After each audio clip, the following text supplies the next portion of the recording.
Good evening to you all. All postal operators are now required to have a license. This follows the revision of the postal sector law. According to the postal regulators annual report for 2023, last year a total of 400,000 parcels entered the country. This represents a 100% increase over the previous year. However, only 14,000 parcels exited the country.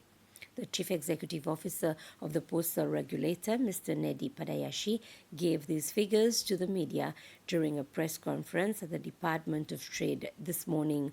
To note, the Postal Regulator, which was revised last year, is under the auspices of the Ministry of Finance, National Planning and Trade.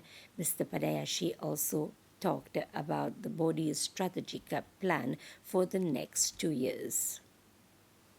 In 2023, we had a revision in the postal sector law, which make provisions for licensing of all postal operators. So this is what we are doing right now. So all courier operators and postal operators have submitted their license. By early July, they will all have their license. And in regards to the number of parcels entering the country for 2023, there were 400,000 parcels which entered the country. This represents a total of 100% increase compared to 2022. So to cater for this, we need to adjust our strategy planning to do some innovation and forecasting as well. So thus, in regards to, in addition to the licensing framework, we are putting in place an IMPC, which is an International Mail Processing Center, which will be situated at the airport, near the airport. In regards to this, we'll be able to cater for big operators, example, Amazon, operators from US and UK. So this will bring e-commerce on another level, since the International Mail Processing Center will be accredited by international organizations. And in addition to that, we are also putting in place the national addressing system, which will comprise of the national addressing itself together with the postcoding system, which will entitle everyone to have a unique address in regards to which will help in parcels delivery and also other facilities such as PUC, also for health services such as ambulance or even for fighting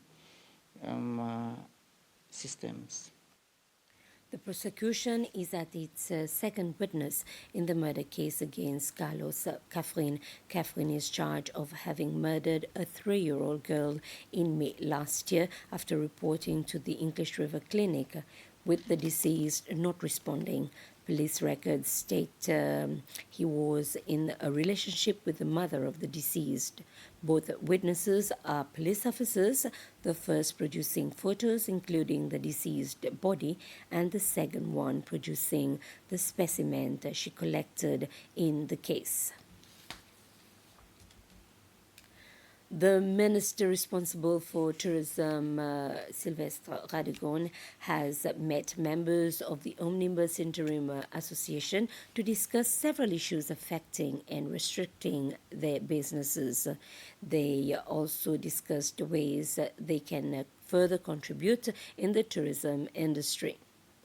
The meeting took place yesterday afternoon at the Botanical House, and during the meeting, the participants asked to get better access to tourists from cruise ships, at the hotels, and at the airport.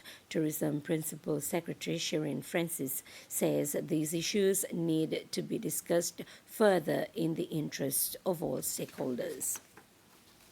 The omnibus operators are of the opinion that the scope of their license, at least the condition, should allow them to be able to carry visitors, just like other transport categories are allowed to. We know currently there's a restriction in the license condition. And this is something which I know the licensing authority have already started certain work to review all the various conditions of various transport categories, including omnibus operators, which means based on the meeting we've had and having listening to them, it has given us a bit much more understanding of their pains, of their problems, that hopefully when we have the discussions with other government entities, we'll be able to participate better and perhaps make better decisions in the future, but in keeping the fairness as well. We don't open up new conditions or add new conditions that will make it unfair for another operator at the same time. Still in the tourism sector, new criteria for sustainable Seychelles for restaurant and tour operators have been introduced. The aim of this program is to promote sustainable practices to protect biodiversity and the Seychelles culture.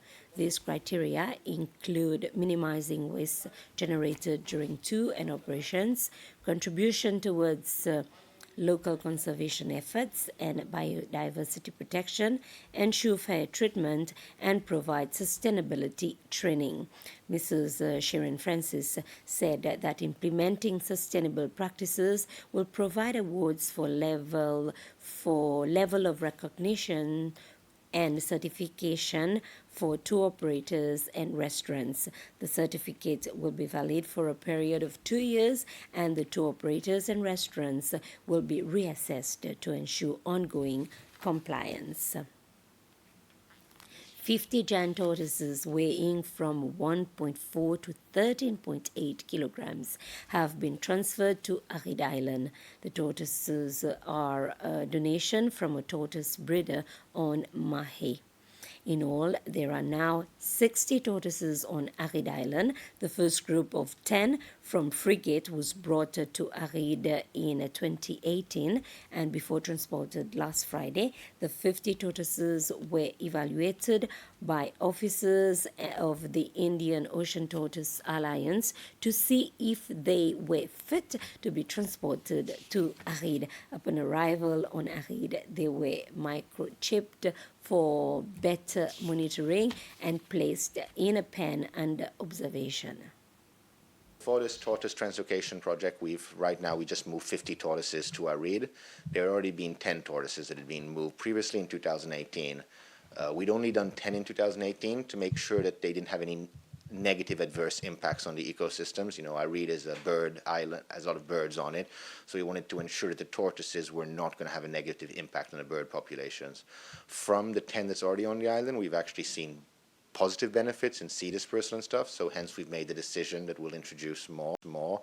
We're going to introduce altogether 210 tortoises is the plan. There's already the 10. We've just translocated another 50, so another 150 tortoises would be translocated there. And from studies done by experts such as Gérard Rocamora and others, the island should be able to hold a full adult population of about 700 tortoises. With this, we end this summary. More news coming up at 8. Good evening.